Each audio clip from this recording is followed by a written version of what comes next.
farce. World War I is over, and so are America's days of legal alcoholic drink. Convinced that self-sacrifice and sobriety will bring prosperity and peace as it won victory in war, Americans praise passing of the dry law, and then promptly proceed by every possible means to repeal 18th Amendment. Here's shy Andrew J. Volstead, father of Act that became federal law January 16, 1920. And then enforcement begins. In Boston, as in every other city, government agents fight hopelessly against illegal liquor.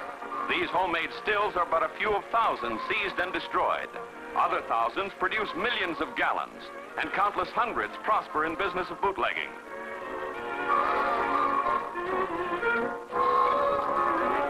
In Florida swamps, federal agents search for stills reported working in isolation of Everglades.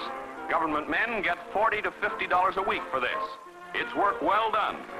Here, as in all 48 states, still and product are discovered and destroyed. Mash meant for market as bootleg booze is poured into the mud.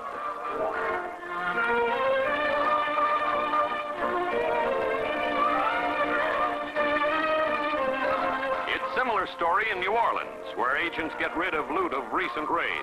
Firewater sure flows freely here. And gang lords move freely here. Al Capone enters Chicago court at height of his career and leaves still king of bootleggers. His reign of terror still to take its toll of dead in an underworld at war.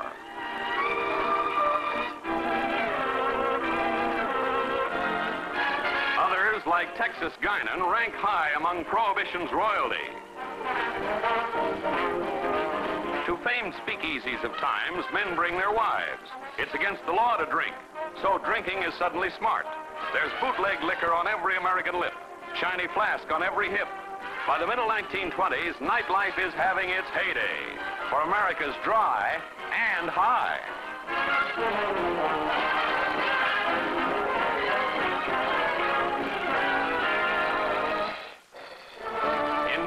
Customs officials fight flow of scotches and ryes from overseas. Some is confiscated after ships have docked, but many a crew and cargo is captured by Coast Guard units patrolling open waters 12 miles from shore. Rum running is another profitable business of the day, but dangerous and not always successful. This is stuff that's just off the boat, all right, but your bootlegger never brought a bottle of this to your back door. This heads for U.S. warehouse.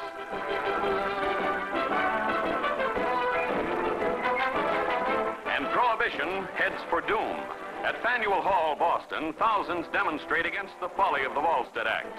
Upon talk of repeal, champions of dry laws storm Senate headquarters in Washington.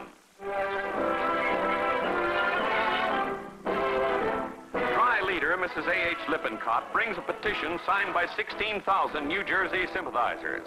And women who saw their dreams come true in passage of 18th Amendment are determined that it shall remain part of our Constitution. Leader of Women's Christian Temperance Union, Mrs. Ella R. Poole, has this to say. We call attention to the fact that women are not suffering from the blows of drunken husbands, as in the days when the saloon had right of way.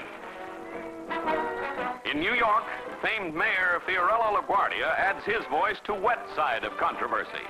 Prohibition will be a success when Congress, by an act or by a law, will be able to stop fermentation or to repeal the law of gravitation. Wet win. Members of Congress hail passing of beer bill, and March 22nd, 1933, President Franklin Roosevelt makes the 3.2 beverage legal. 16 days later, from tap after tap, brew and foam flow freely once again. Then full repeal goes to states for ratification. In Albany, New York, Elihu Root, Al Smith, and Governor Lehman appear before state legislature. It's Smith who sounds keynote of historic gathering as he says, the convention has a great significance. It will have its place in history.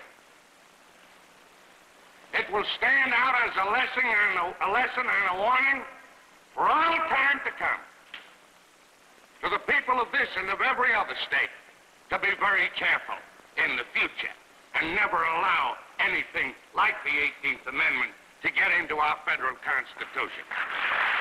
All in favor say aye, and it's unanimous. Then ratification of 21st Amendment brings end to prohibition, and Americans everywhere drink a lusty legal toast to Uncle Sam.